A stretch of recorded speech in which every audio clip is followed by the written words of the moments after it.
প্রধানমন্ত্রী শেখ হাসিনা পদত্যাগ করে দেশ ছেড়ে পালালেন। বাংলাদেশের রাজনৈতিক ভবিষ্যৎ কি? বাংলাদেশের রাজনীতিতে নতুন সংকটের সূচনা। প্রধানমন্ত্রী শেখ হাসিনা পদত্যাগ করে দেশ ছেড়ে পালিয়েছেন। তার এই আকস্মিক পদত্যাগ ও দেশত্যাগে দেশের রাজনৈতিক অস্থিরতা চরমে উঠেছে। সেনাবাহিনী শাসন ক্ষমতা নিতে প্রস্তুত হচ্ছে। দিনাজপুর সহ বিভিন্ন এলাকায় উত্তেজনা বৃদ্ধি পেয়েছে। বিশেষ করে হিলি বর্ডার এলাকায় পরিস্থিতি ভয়াবহ হয়ে উঠেছে। সোমবার সকালে রপ্তানিযোগ্য পণ্য বোঝাই লরি হিলি বর্ডারের ওপারে যাওয়ার জন্য প্রস্তুত ছিল, তবে হঠাৎ করে পরিস্থিতি খারাপ হওয়ায় বহির্বাণিজ্য বন্ধ করে দেওয়া হয়। বর্ডার এলাকায় সীমান্তরক্ষী বাহিনী কড়া নিরাপত্তা ব্যবস্থা গ্রহণ করেছে। দিনের পর দিন বিক্ষোভকারীদের তাণ্ডব দেশের বিভিন্ন জায়গায় বেড়েই চলেছে। পরিস্থিতি নিয়ন্ত্রণে আনতে বাংলাদেশের বিভিন্ন স্থানে কারফিউ জারি করা হয়েছে এবং ইন্টারনেট পরিষেবা বন্ধ করে দেওয়া হয়েছে। ধীরাজ অধিকারী, যুগ্ম সম্পাদক হিলি এক্সপোর্ট অ্যাসোসিয়েশন জানান, বাংলাদেশের বিভিন্ন পরিস্থিতি আমাদের বহির্বাণিজ্যের উপর মারাত্মক প্রভাব ফেলতে পারে। হিলি বর্ডারের মাধ্যমে প্রতিদিন বিপুল পরিমাণে পণ্য আমদানি ও রপ্তানি হয়, তবে এই অস্থিরতার কারণে তা বন্ধ হয়ে গেলে আমাদের ব্যবসায় বড়সড় ক্ষতির সম্ভাবনা রয়েছে। শেখ হাসিনার পদত্যাগ ও দেশত্যাগের প্রেক্ষিতে দেশের রাজনৈতিক স্থিতিশীলতা নিয়ে বড়সড় প্রশ্ন উঠে এসেছে। দেশের ভবিষ্যৎ কিভাবে গড়ে উঠবে তা নিয়ে এখন সকলের মধ্যে গভীর উদ্বেগ। সেনাবাহিনী কিভাবে পরিস্থিতি সামাল দেবে এবং দেশের সাধারণ মানুষ কিভাবে সংকট মোকাবিলা করবে তা নিয়েও গভীর অনিশ্চয়তা বিরাজ করছে। শুকরিয়াতান নামাজ পড়ি, শুকরিয়াতান সিজদা করি, 2 রাকাত নামাজ পড়ি, আল্লাহ রাব্বুল আলামিনের শুকরিয়া আদায় করি যে আল্লাহ রাব্বুল আলামিন আমাদেরকে এক ডাইনি, এক রক্তপিপাসু, এক কুকুরের হাত থেকে এই বাংলাদেশের মানুষকে হেফাজত করেছেন।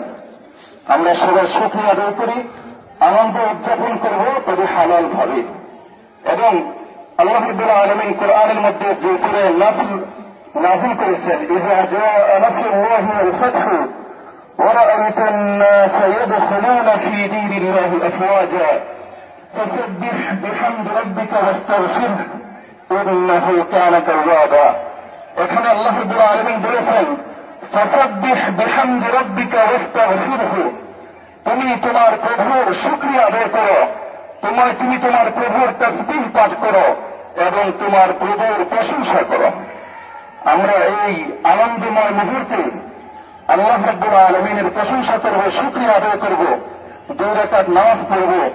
আমরা সবাই কোরআন তেলাওয়াতের মাধ্যমে আনন্দ উদযাপন করব। আল্লাহ রাব্বুল আলামিন এই জমিনকে, এই দেশকে সর্বপ্রকার চক্রান্ত এবং জুলুম থেকে হেফাজত করুন।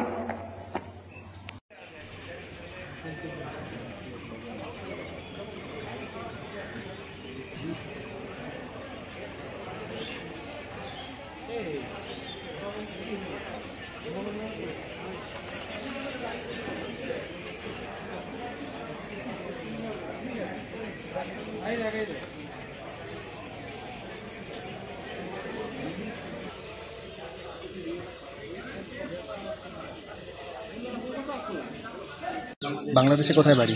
বাংলাদেশে ঠাকুরগাঁও বাসা। কি রয়েছে বর্তমান বাংলাদেশের পরিস্থিতি? আমি তো ইন্ডিয়া ছিলাম গত 3 দিন হলো, তবে যেটা শুনলাম এখান থেকে যে শেখ হাসিনা নাকি পদত্যাগ করছে, সেনাবাহিনী সেনাপ্রধান দেশকে নিছে, এটা এখানে থেকে শুনলাম। এখন এরপর আর পরিস্থিতি কিছু বলতে পারতেছি না। কি মনে হচ্ছে বাংলাদেশে গিয়ে কি পরিস্থিতির সম্মুখীন হবেন? যেটুকু ফোনে শুনছি বাংলাদেশের পরিস্থিতি ভালো না, সেনাপ্রধান দেশ নিছে, সাধারণ জনগণ খুব ক্ষেপে আছে, পরিস্থিতি ভালো না ফোনে শুনছি যতটুকু। এখন যায় বাকি পরিস্থিতিটা দেখা যাবে যে কেমন রয়েছেন। হ্যাঁ, অবশ্যই আতঙ্কে আছি। গাড়ি পাবো কিনা, ওই পারে গেলে যাইতে পারবো কিনা, বা যাদেরকে ফোন দিচ্ছি কেউ বলে নাই যে পরিস্থিতি ভালো, আসেন। কিন্তু আমার ফ্যামিলি নিয়ে আসছি অনেকদিন আগেই, এদিকেও মানে থাকার মতো পরিস্থিতি নেই, এই জন্য যাইতে হচ্ছে বাধ্য হয়ে। কি চাচ্ছেন আপনারা, বাংলাদেশের শেখ হাসিনার সরকার না যারা বিরোধিতা করছে তাদের সরকার? না, আমাদের ম্যাক্সিমাম পুরো বাংলাদেশে সবাই শেখ হাসিনা সরকার চাচ্ছে না কেউ। ওনারা অনেক দিন থেকেই আছে এবং সব দিক থেকে ওনার উপরেই সবাই ক্ষিপ্ত, তো কেউ চাচ্ছে না। এই জন্যই হয়তো শেখ হাসিনা পদত্যাগ করলে পুরো বাংলাদেশের ম্যাক্সিমাম মানুষই খুশি হবে। শুধু যারা ইন্ডিভিজুয়ালি আওয়ামী লীগ করে এরা বাদে। শান্তি কি ফিরবে? শান্তি ফেরানোর মালিক তো আল্লাহ। বাকি শেখ হাসিনার আমলে আমরা শান্তিতে ছিলাম না, আমরা বাংলাদেশের মানুষ শান্তিতে ছিলাম না। আমি আমার মতামত থেকে শুরু করে সবাই কেউ শান্তিতে ছিল না। এই জন্য সবাই এটাতে খুশি, সবাই খুশি, আমরাও খুশি, আমিও খুশি।